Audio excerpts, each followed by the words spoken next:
नमस्कार दोस्तों, आप सभी का स्वागत है हमारे YouTube channel VCS basic physics में। और आज के इस वीडियो में हम कक्षा 12 का टॉपिक लेकर चल रहे हैं प्रकाश विद्युत प्रभाव के कुछ प्रेक्षण। कि प्रकाश विद्युत प्रभाव से संबंधित जो प्रैक्टिकल किए गए, प्रयोग किए गए, उनके बारे में हम यहाँ पर अध्ययन करेंगे। सर्वप्रथम प्रकाश विद्युत प्रभाव को समझने का प्रयास हर्ट्ज ने किया था। हर्ट्ज ने क्या किया वो सुन लीजिए। हर्ट्ज ने एक विद्युत परिपथ लिया और उसके कैथोड पर पराबैंगनी प्रकाश को आपतित करवाया। जब कैथोड पर पराबैंगनी प्रकाश को आपतित करवाया तो उस कैथोड से कुछ ऋणावेशित पार्टिकल्स, ऋणावेशित कण उत्सर्जित हुए। बाद में जब उन पार्टिकल की खोज हुई तो उन्हें इलेक्ट्रॉन कहा गया।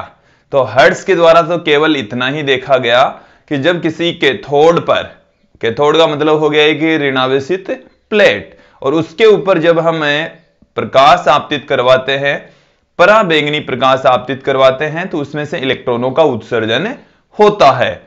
अब उन ऋणावेशित कणों को इलेक्ट्रॉन कहा गया जब इलेक्ट्रॉन की खोज हुई। तो उसके पश्चात महत्वपूर्ण प्रेक्षण किए गए होलवास और लिनार्ड के द्वारा, उनका भी हम यहां पर इस वीडियो में अध्ययन करेंगे। सबसे पहले हम बात करते हैं हर्ट्ज के प्रेक्षण। पहला हमारे पास में पार्ट है हर्ट्ज के प्रेक्षण। हर्ट्ज के प्रेक्षण, देखिए प्रकाश विद्युत प्रभाव की घटना सर्वप्रथम हर्ट्ज के द्वारा ही खोजी गई। तो इसके लिए हम पुट कर सकते हैं सर्वप्रथम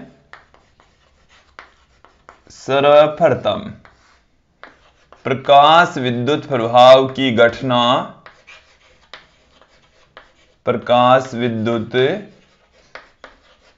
प्रभाव की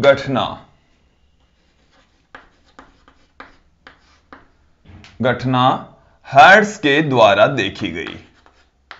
हर्ट्ज के द्वारा देखी गई। फिर हर्ट्ज ने एक्चुअल में क्या किया, पराबैंगनी प्रकाश को कैथोड के ऊपर आपतित करवाया तो उससे ऋणावेशित कण बाहर निकले। तो देखिए हर्ट्ज ने देखा, क्या देखा, हर्ट्ज ने देखा कि जब धातु के कैथोड पर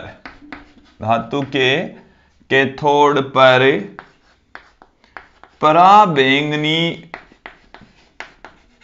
प्रकाश का आपतन कराया जाता है, पराबैंगनी प्रकाश का आपतन कराया जाता है, पराबैंगनी प्रकाश का आपतन कराया जाता है, तो कैथोड से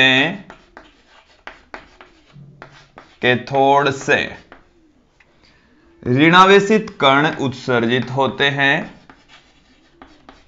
ऋणावेशित कण उत्सर्जित होकर, ऋणावेशित कण उत्सर्जित होकर, ऋणावेशित कण उत्सर्जित होकर एनोड की ओर गति करते हैं। एनोड की ओर गति करते हैं। बाद में जब ये पता चला कि ये जो ऋणावेशित कण है वो इलेक्ट्रॉन है, तो बाद में इन ऋणावेशित कणों को इलेक्ट्रॉन कहा गया। बाद में इन ऋणावेशित कणों को इलेक्ट्रॉन कहा गया। देखिए ये ही इतना ही देखा था कि ये हमारे पास में कोई प्लेट है जो कि ऋणावेशित प्लेट है। इसके ऊपर प्रकाश का, जब पराबैंगनी प्रकाश का आपतन कराया जाता है तो ये यहां पर एनोड है।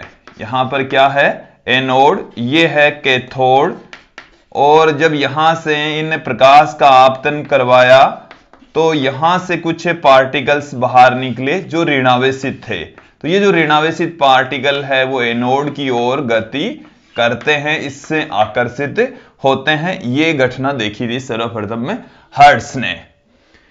अब उसके पश्चात हम होलवास के प्रेक्षण देखते हैं। काफी इंपॉर्टेंट प्रेक्षण है और प्रकाश विद्युत प्रभाव की घटना को समझने के लिए इनके प्रेक्षण काफी महत्वपूर्ण है।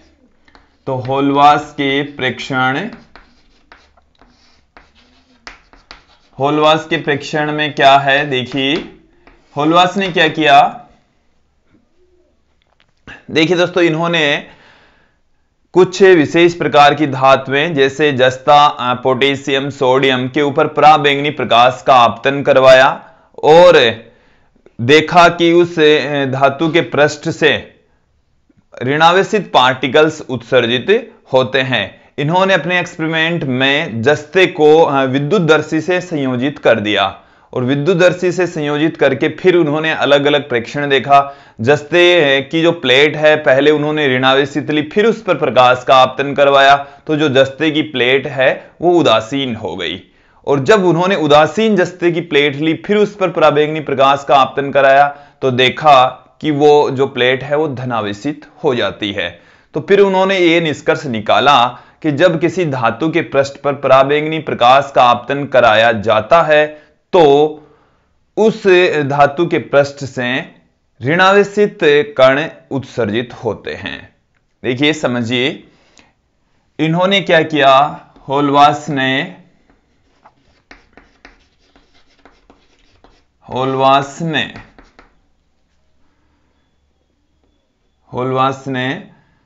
पराबैंगनी प्रकाश का आपतन, पराबैंगनी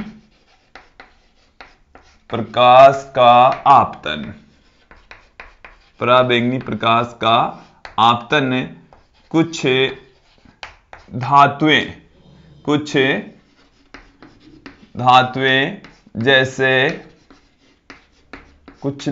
जैसे हमारे पास में धातु जस्ता ले सकते हैं, जस्ता, सोडियम, पोटेशियम आदि पर। देखिए होलवास ने पराबैंगनी प्रकाश का आपतन कुछ धातु जैसे जस्ता, सोडियम, पोटेशियम आदि पर आपतन करवाया तो यह पाया कि धातु के पृष्ठ से ऋणावेशित कणों का उत्सर्जन होता है। ऋणावेशित कण उत्सर्जित होते हैं। देखिए इन्होंने क्या किया, जस्ते की प्लेट को विद्युतदर्शी से संयोजित कर दिया। जैसे ये हमारे पास में कोई जस्ते की प्लेट है, ये है जस्ते की प्लेट,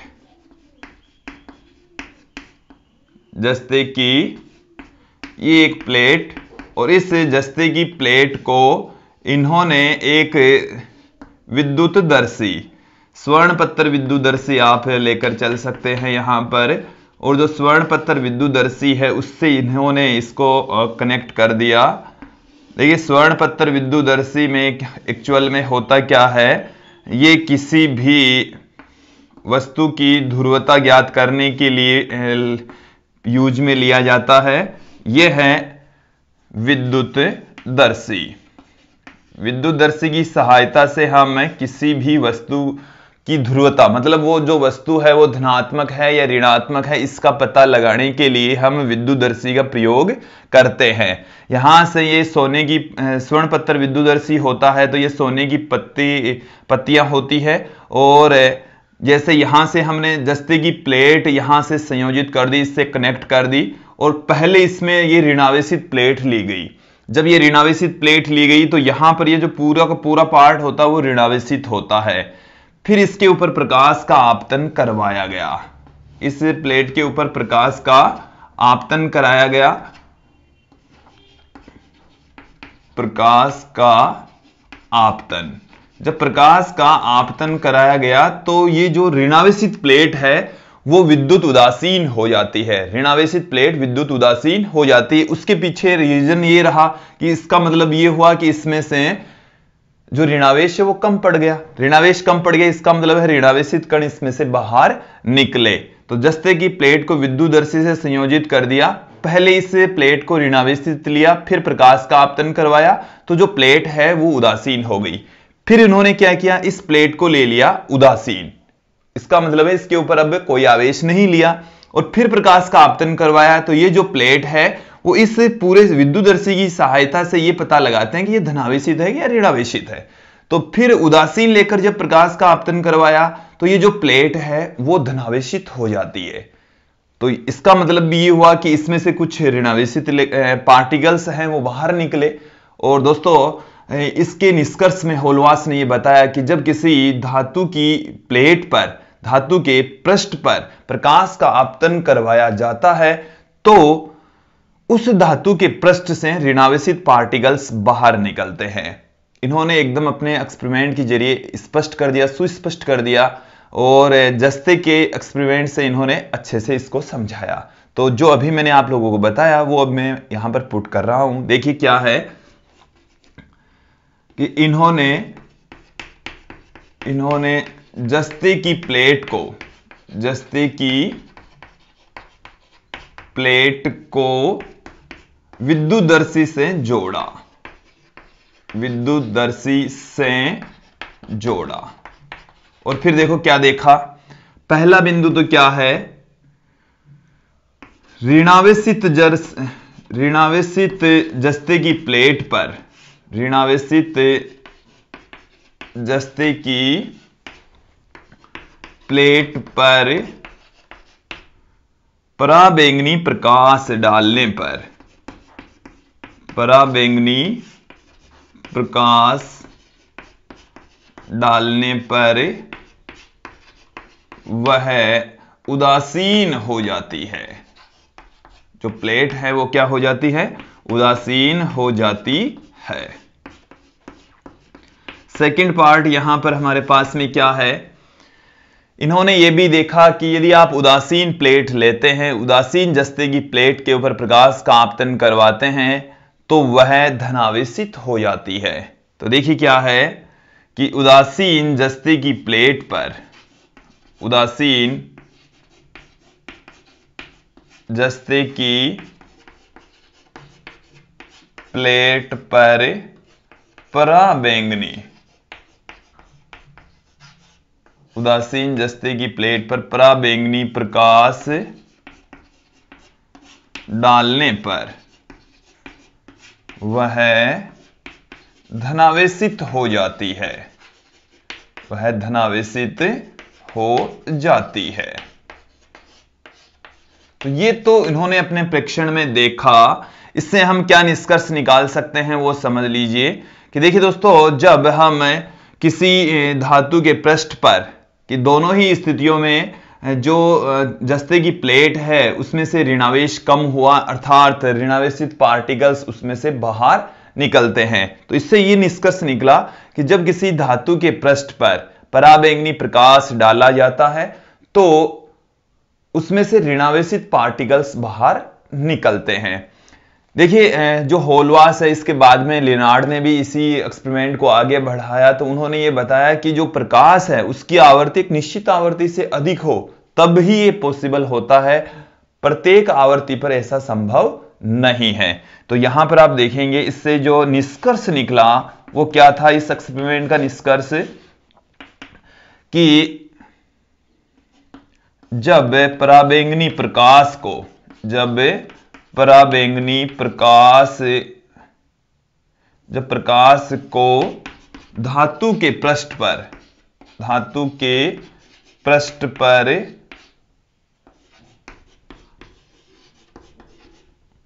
आपतित कराया जाता है, आपतित कराया जाता है तो उससे ऋणावेशित कण बाहर निकलते हैं, इससे ऋणावेशित कण बाहर निकलते हैं, ऋणावेशित कणों का उत्सर्जन होता है। तो ये था होलवास के प्रेक्षण, और इस प्रेक्षण में हमने प्रकाश विद्युत प्रभाव की घटना को अच्छे से समझा। दोस्तों अब हम यहां पर देखेंगे लिनार्ड के प्रेक्षण। लिनार्ड ने क्या बताया? लिनार्ड ने एक निर्वातित बल्ब लिया जिसमें दो प्लेटें ली, जिनको हम नाम दे देंगे ए और सी, और उन दोनों प्लेटों को एक बैटरी से और एक धारामापी से संयोजित किया। फिर उसकी प्लेट सी के ऊपर प्रकाश का आपतन करवाया। तो उन्होंने एक घटना ये देखी कि सर्किट में से विद्युत धारा का प्रवाह प्रारंभ हो जाता है, और जब सी की बजाय दूसरी प्लेट ए पर प्रकाश का आपतन करवाया तब परिपथ में से विद्युत धारा प्रवाहित नहीं होती है, या अल्प क्षीण धारा प्रवाहित होती है, ये इन्होंने देखा। तो इनकी जो प्रायोगिक व्यवस्था है पहले वो समझ लीजिए।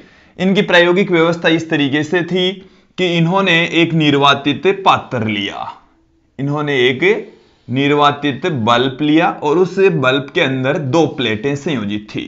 कितनी प्लेटें संयोजित हैं? दो प्लेटें, और इन दोनों प्लेटों को एक परिपथ में संयोजित कर दिया। इन्होंने इसको एक बैटरी से संयोजित कर दिया। इसके साथ में इन्होंने एक धारामापी का यहां पर प्रयोग किया। ये धारामापी है। इस प्लेट को इन्होंने नाम दिया सी, और इस प्लेट को नाम दिया ए। तो यहां से ये जो बैटरी है उसके ऋणावेशी टर्मिनल से सी जुड़ा हुआ है, और धनावेशी टर्मिनल से प्लेट ए जुड़ी हुई है। इसके ऊपर पराबैंगनी प्रकाश का आपतन करवाया। तो जो पराबैंगनी प्रकाश के आपतन से क्या घटना देखने को मिली वो अब यहां पर हम बात करते हैं। ये हमारे पास में एक निर्वातित बल्ब है, निर्वातित बल्ब है। ये यहां पर धारामापी है, धारा को मापने वाला उपकरण धारामापी, ये बैटरी है ही। तो देखिए दोस्तों, इन्होंने अपने एक्सपेरिमेंट में लिनार्ड ने निर्वातित पात्र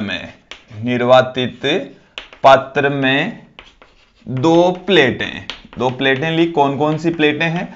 दो प्लेटें ए व सी ली, और जिन्हें इन्होंने क्या किया? जिन्हें एक बैटरी, इसको हमने डायग्राम में बी से दिखाया है, वह एक धारामापी को हमने जी से दिखाया है, से संयोजित किया। ये तो इन्होंने एक परिपथ लिया, संयोजित किया, ये इन्होंने एक परिपथ ले लिया। अब देखिए क्या किया इन्होंने अपने एक्सपेरिमेंट के अंदर कि प्लेट सी पर जो प्लेट सी है, ये वाली जो प्लेट है सी, इसके ऊपर प्रकाश का आपतन करवाया। प्लेट सी पर पराबैंगनी प्रकाश डालने पर, इन्होंने अपने जो एक्सपेरिमेंट किए वो पराबैंगनी प्रकाश के साथ में ही किया। तो पराबैंगनी प्रकाश डालने पर परिपथ से विद्युत धारा प्रवाहित होने लग गई। परिपथ से विद्युत धारा प्रवाहित होने लग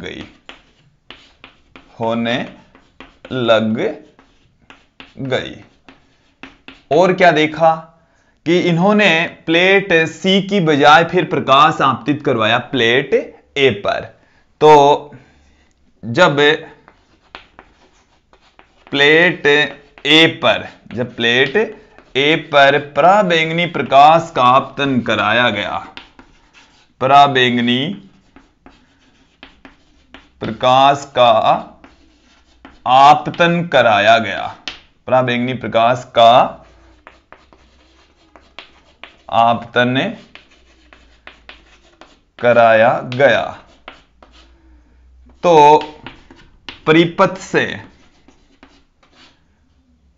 क्षीण धारा प्रवाहित होती, क्षीण या बहुत क्षीण या धारा प्रवाहित नहीं होती है, धारा प्रवाहित ही नहीं हुई, धारा प्रवाहित ही नहीं हुई।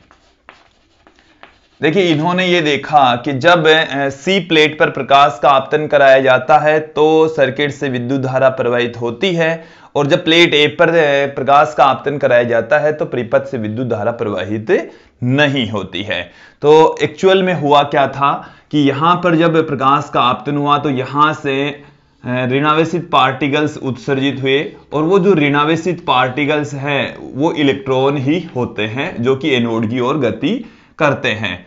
और जब इसके ऊपर प्रकाश का आपतन करवाया तो ये पहले से ही धनावेशित होता है, इसके अंदर ऋणावेश की वैसे ही कमी रहती है, इस कारण से उसमें से इलेक्ट्रॉनों का उत्सर्जन नहीं होता, और ये वैसे ऋणावेशित होता है तो उससे प्रतिकर्षित होकर वो इलेक्ट्रॉन इस प्लेट तक नहीं पहुंच पाते। जब प्लेट सी ए पर प्रकाश का आपतन करवाते हैं तो न के बराबर विद्युत धारा बहती या प्रवाहित ही नहीं होती। होलवास और लिनार्ड ने यह भी देखा कि एक निश्चित आवृत्ति से अधिक आवृत्ति का जब प्रकाश आपतन करवाते हैं तो ही सर्किट से विद्युत धारा प्रवाहित होती है या ऋणावेशित कणों का उत्सर्जन होता है दोस्तों, और उस न्यूनतम निश्चित आवृत्ति को बाद में देहली आवृत्ति कहा गया। तो लिनार्ड और होलवास ने अपने प्रेक्षणों से यह देखा, लिनार्ड एवं होलवास ने अपने प्रेक्षणों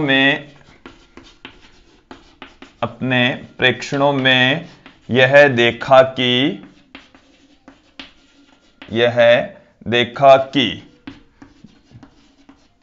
जब धातु के पृष्ठ पर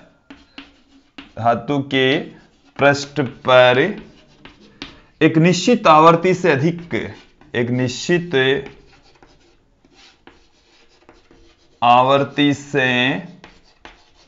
अधिक आवृत्ति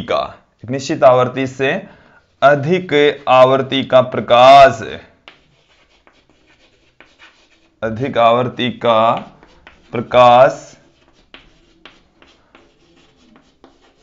आपतित कराया जाता है, निश्चित आवृत्ति से अधिक आवृत्ति का प्रकाश आपतित कराया जाता है, तो ही धातु के पृष्ठ से ऋणावेशित इलेक्ट्रॉन बाहर निकलते हैं। धातु के पृष्ठ से ऋणावेशित इलेक्ट्रॉन, ऋणावेशित कण है ये, तो ऋणावेशित कण बाद में इनको इलेक्ट्रॉन कहा गया। ऋणावेशित कण बाहर निकलते हैं, ऋणावेशित कण बाहर निकलते हैं दोस्तों। तो ये इन्होंने होलवास और लिनार्ड ने अपने प्रेक्षण में ही, प्रयोगों में ये देख लिया। फिर देखिए दोस्तों, इन सभी एक्सपेरिमेंटों से ये क्या निष्कर्ष निकला कि एक न्यूनतम निश्चित आवृत्ति से कम आवृत्ति का प्रकाश पर धातु के पृष्ठ से इलेक्ट्रॉनों का उत्सर्जन नहीं होता, और एक न्यूनतम निश्चित आवृत्ति से अधिक आवृत्ति पर धातु के पृष्ठ से ऋणावेशित कण अर्थात इलेक्ट्रॉनों का उत्सर्जन होता है, और उस घटना को प्रकाश विद्युत प्रभाव कहा गया। आज के इस वीडियो में इतना ही। धन्यवाद दोस्तों।